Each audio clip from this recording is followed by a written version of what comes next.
Season 2, Episode 3 of Bosch. Legacy starts with a woman called Lexi Parks who is with her husband, Vince Herrick. He is heading out to work a shift as a sheriff's deputy, while Lexi has returned from her job as the assistant city manager for West Hollywood. The couple is discussing finding time to see each other, and they agree to have breakfast together when he returns. The next morning, Vince discovers Lexi brutally murdered in their bed. It's 4 months since Lexi's murder, and also since Maddie's kidnapping ordeal.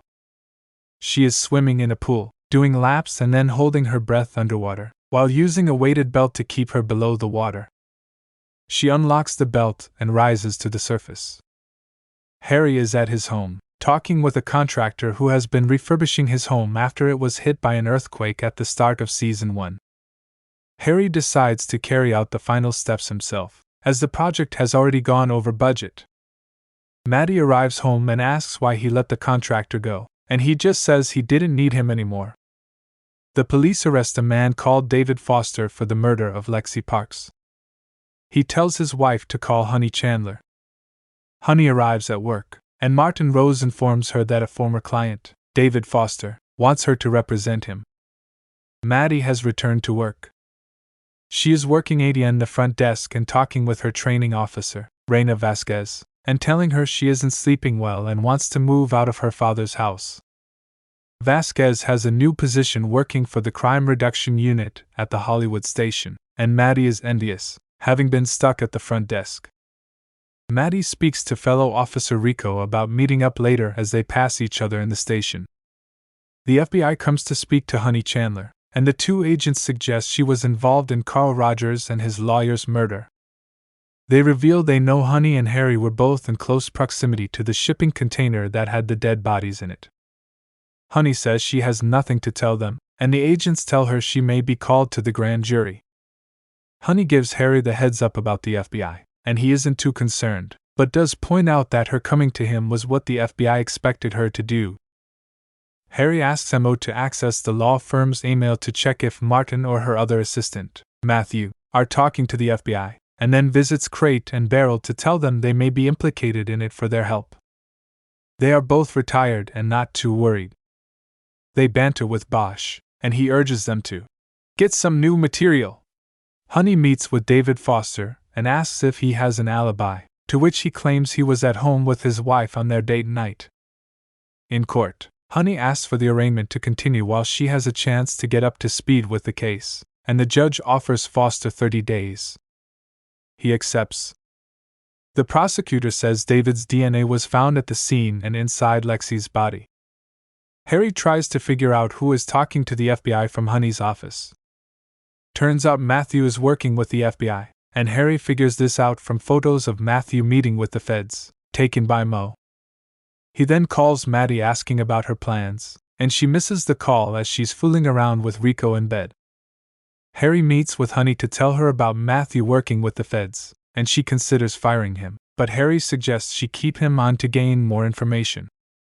Honey agrees and says she can feed false information to him, leading the FBI into entrapment, and the end of the case. To cover for the time they are spending together, Honey hires Harry to be an investigator on the Foster case. She gives him the same dollar bill she previously had as payment for his services. Harry takes a look at Lexi Parks' house, and a neighbor inquires about whether he is thinking of buying it, revealing the story behind the house. He asks them if anyone heard anything at the time of the assault, and learns that the alarm wasn't set. A new character is introduced called James Allen, who meets potential escorting clients at a bar. James meets a customer and leaves with him. They end up at his hotel room, and he sees bright headlights from a car outside. He leaves to have a look and disappears along with the car. Honey meets Foster's wife to discuss his alibi, and admits he wasn't home on the night he says he was. She suspects he was doing drugs again.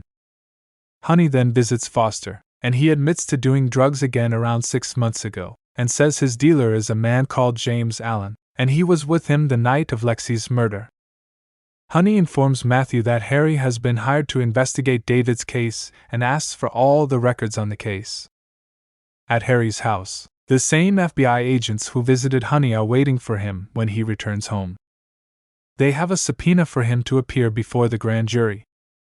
He tells them to leave it on the table and get out. Honey is at a meditation class, and a man comes up to her afterwards and tries chatting to her. She is polite, but bothered by it. Honey tells Harry the Foster alibi was false, and Harry says he hasn't found any links between Foster and Lexi. The FBI agents meet with their boss, Will Barron, and they want to tap Bosch's phone. Barron reminds them of a sign on his wall saying, "Dig deeper." The agents leave and Barron is reviewing a big board with suspects on it linked to Carl Rogers' murder. Bosch and Honey both appear on it, amongst others like Crate and Beryl. Maddie comes home while Harry is reviewing Lexi's murder file. Maddie inquires about it, and he lets her take a look after some hesitation. He reveals he believes Honey's client is innocent. Harry mentions that the Dockweiler sentencing is coming up, and Maddie doesn't seem keen to discuss it, saying she needs to go to bed. She goes to her room, puts her firearm under her pillow, leaves the light on, and lies down to go to sleep. But she can't sleep and lays there with her eyes wide open. The episode review episode 3 feels like the first episode of a new season in many ways, as a new murder case is introduced, and 4 months have passed since Maddie's ordeal. The execution of this story, as well as the introduction of a potential case against Harry and Honey for involvement in Carl Rogers' murder, is done extremely well and sets up some very intriguing plot lines moving forward. The chemistry between Harry and Honey grows with each episode, and it really is turning into the Harry and Honey show, which is absolutely fine by us. Another stunning episode of this outstanding crime drama.